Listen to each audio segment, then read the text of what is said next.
Bonjour à tous, chers amis, c'est Séverine. Bienvenue sur Trouver la paix et la joie. Aujourd'hui, je vous pose la question, es-tu branché sur l'Esprit Saint? Eh oui, nous avons reçu l'Esprit Saint au baptême, mais encore faut-il, chers amis, se brancher au quotidien pour continuer à être éclairé de sa lumière.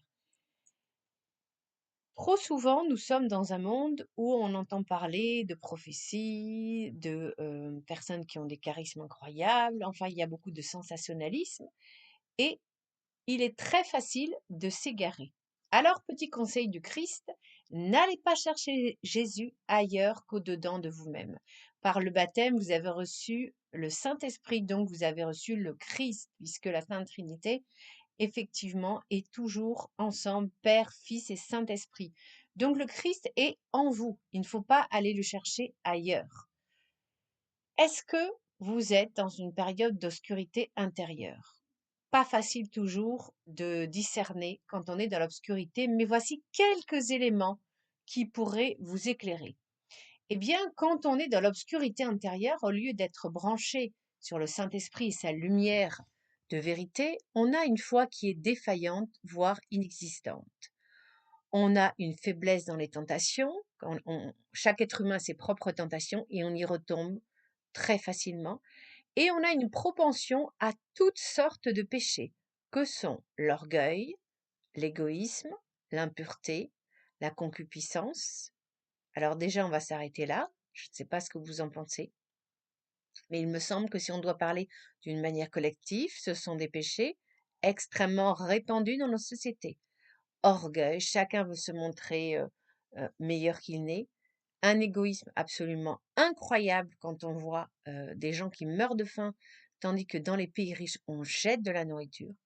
Impureté, bon ben là, hein, partout, hein, dès qu'on marche dans la rue, on voit des affiches.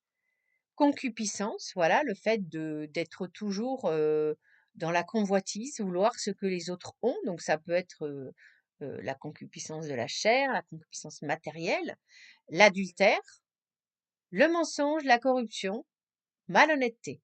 Donc là aussi, on voit que malheureusement, ce sont des péchés très répandus. Crime. Ensuite, rejet de mon Église catholique. Est-ce que tu fais partie des gens qui, voilà, à cause des scandales de certains dans l'église, eh ben, est-ce que tu as tendance à te dire, bon, ben, cette église ne m'intéresse plus et moi, j'ai envie de faire ma propre église chez moi. Attention, ça, c'est un grand danger.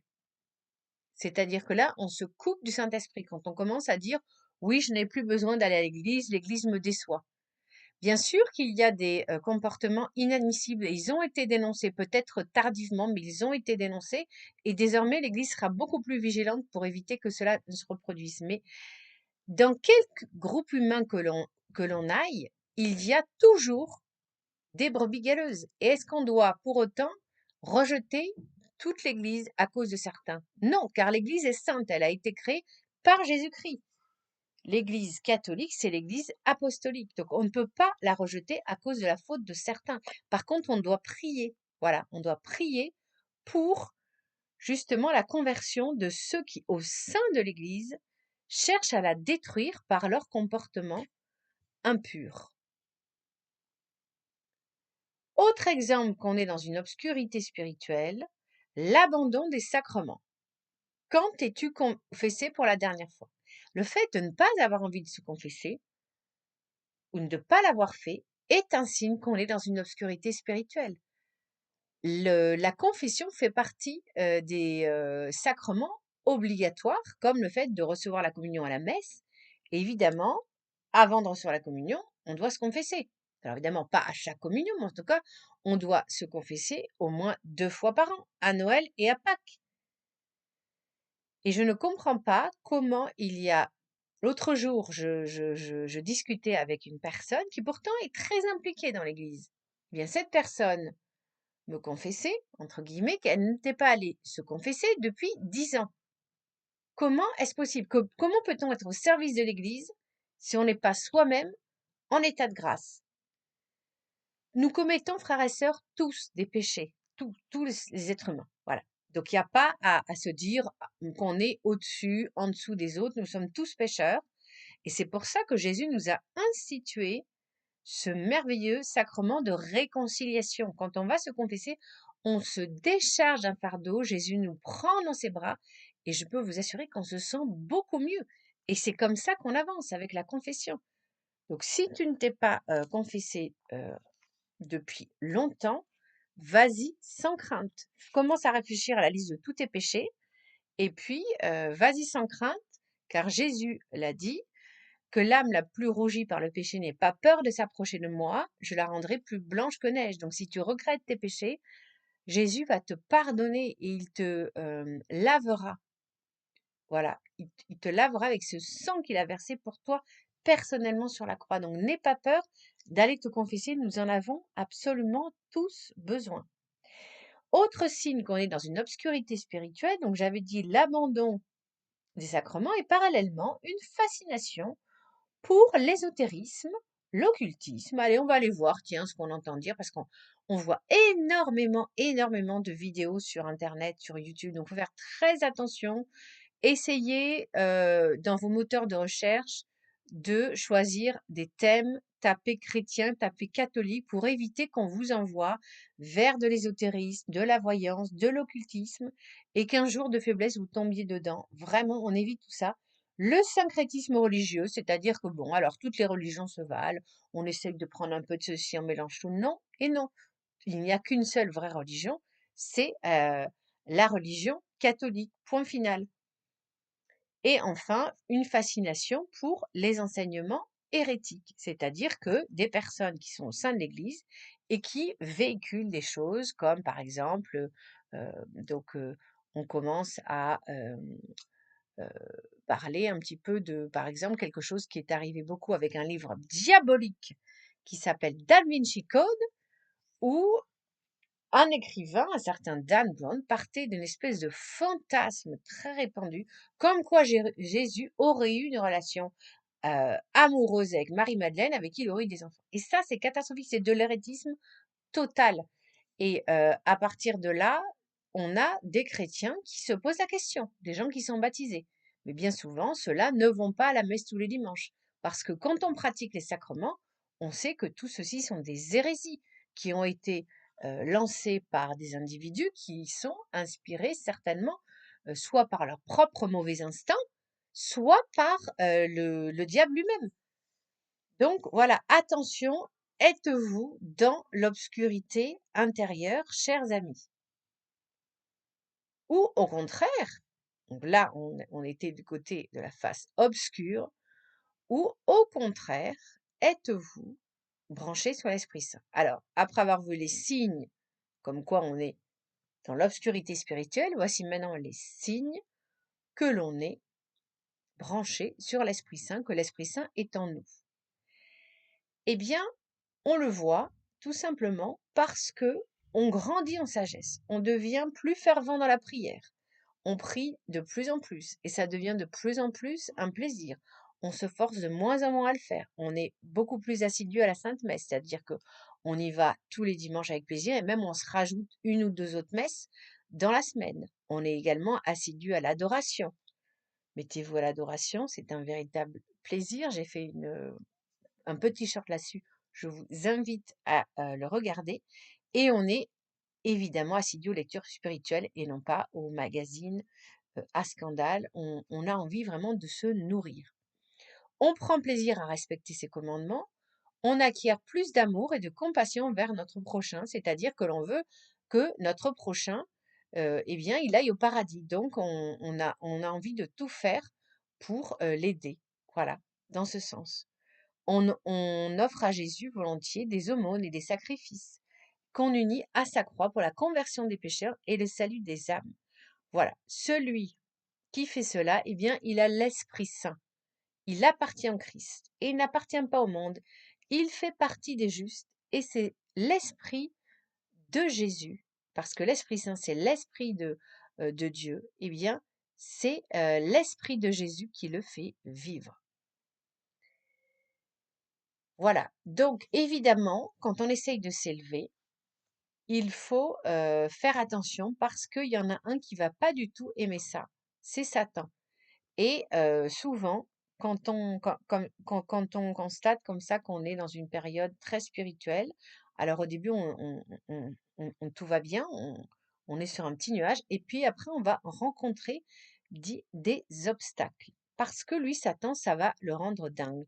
Donc, il va essayer de nous détourner de notre saint but de différentes façons. Alors, ça peut être le découragement, la séduction vers des choses qui n'ont rien à voir avec Dieu, l'aveuglement, ou alors fausser notre foi en la dirigeant soit vers un intégrisme intolérant, donc tous ceux qui ne font pas exactement comme moi, eh bien, sont de mauvais chrétiens. On va être imprégné d'orgueil, de jansénisme, ou alors on va être vers une recherche insatiable de toutes sortes de prophéties et de révélations privées, alors qu'on a déjà la Sainte Bible, qui est une nourriture déjà assez riche.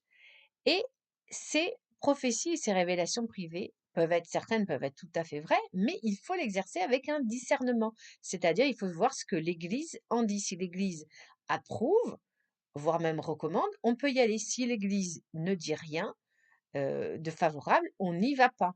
Voilà. Donc, voilà, vous avez compris, frères et sœurs, qu'il y a des signes qui nous montrent que l'on est dans l'obscurité spirituelle. Et il y a des signes qui nous montrent que, au contraire, on est vraiment branché sur le Saint-Esprit. Bien évidemment, on invoque tous les jours, et même plusieurs fois par jour, l'Esprit Saint. Si on sollicite l'Esprit Saint, il viendra habiter en chacun de nous et il nous donnera ces 7 dons sacrés. D'ailleurs, je vous invite à faire vos propres recherches pour vraiment savoir quels sont les 7 dons de l'Esprit Saint et faire de nous des temples de prédilection, des temples sans souillure. Accueillons donc l'Esprit Saint dans nos cœurs, gardons confiance en l'Église, restons fidèles à l'esprit de Pentecôte qui saura nous remplir d'humilité, de révérence envers la Sainte Trinité, de piété, de sagesse, de force. L'Esprit Saint nous donnera l'intelligence et la science des choses dont on nous indiquera toujours dans la prière le meilleur chemin à prendre ou le meilleur choix à faire. L'Esprit Saint nous gardera dans la fidélité au commandement, nous communiquera la paix du Christ chaque fois que nous la demanderons. Et moi, je peux vous dire que je traverse vraiment des moments très difficiles, j'en parle pas trop, mais à chaque fois que voilà, je demande à l'Esprit Saint de m'aider, eh bien, il m'apaise, c'est-à-dire ne supprime pas les épreuves, mais nous aide à les voir d'une manière beaucoup plus spirituelle, comme une occasion de grandir. L'Esprit de vérité va nous assister dans le doute et va nous aider à affiner notre discernement. L'Esprit consolateur adoucira nos peines et nos chagrins et nous donnera le courage de continuer le combat spirituel, car c'est pas facile, jusque dans la vie éternelle. Esprit de guérison, il fortifiera nos corps, pansera nos blessures, et quoi qu'il nous arrive dans cette vie, il sera toujours avec nous pour nous secourir, et il ne permettra jamais que nous nous fourvoyions, que nous perdions espoir, ou que nous abandonnions notre foi.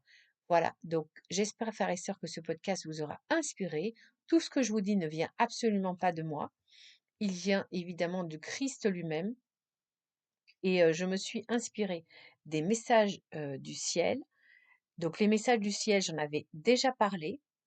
Ce sont des révélations privées mais destinées à être publiées qui sont faites par Jésus ou Marie ou les saints, différents saints, à une personne qui est laïque, qui a décidé de donner sa vie à Dieu, mais qui reste vraiment une personne discrète, voyez. Et cette personne, elle discerne évidemment les messages qu'elle reçoit avec un prêtre, et cette personne, elle a reçu l'imprimatur de l'évêque de la Réunion. Donc tout ceci est très sérieux, il s'agit des messages du ciel, donc je vous mettrai la référence si vous voulez aller regarder ces messages. Voilà, donc si vous avez besoin comme ça de révélations, choisissez toujours des révélations avec des personnes discrètes. Il faut toujours se méfier. Déjà, il faut vérifier, est-ce que l'Église approuve ces révélations? Donc, dans ce cas-là, oui, puisque c'est approuvé par l'évêque de la Réunion. Et est-ce que ces personnes recherchent la notoriété, un quelconque avantage financier? ou est-ce qu'au contraire, ce sont des personnes d'une très grande discrétion? Voilà, restons dans la paix, dans la confiance, soyons assidus au sacrement, pratiquons les 10 commandements et vous verrez, frères et sœurs, que nous continuerons à avancer dans ces temps troublés, dans la paix et dans la joie. Si ce podcast vous a plu, et forcément qu'il vous a plu puisque tout vient de Dieu, eh bien, pensez à liker, à partager pour redonner l'espoir et remettre dans le droit chemin nos frères et sœurs qui pourraient s'égarer. Soyez bénis au nom de Jésus et on se retrouve mercredi où on commentera les épisodes 6 et 7 de Chosen et vous verrez que ce sont des épisodes incroyablement catholiques. À mercredi, soyez bénis.